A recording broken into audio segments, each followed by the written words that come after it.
আসসালামু আলাইকুম। এই অঙ্কটি আসছে হচ্ছে স্থানীয় সরকার এর নিয়োগ পরীক্ষা।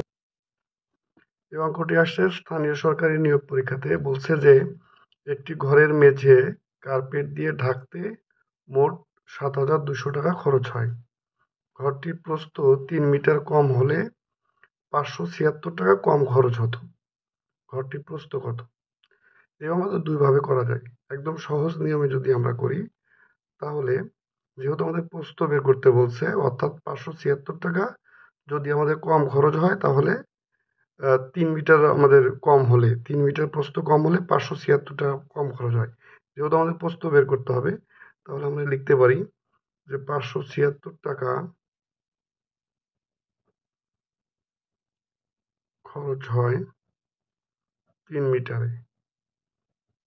ঐকিক নিয়মে আমরা অঙ্কটা করতে পারি। অতএব ১ টাকা খরচ হয় ৩/৫৭৬।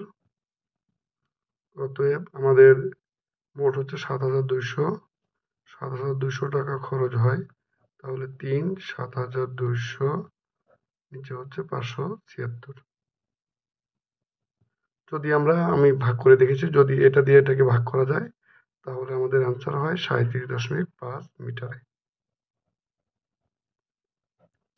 তাহলে আমাদের অ্যান্সার হচ্ছে ৩৭.৫ মিটার, অর্থাৎ ৩৭.৫ মিটারে আমাদের এই ৭,২০০ টাকা খরচ হয়, অর্থাৎ প্রস্থ হলো আমাদের ৩৭.৫ মিটার।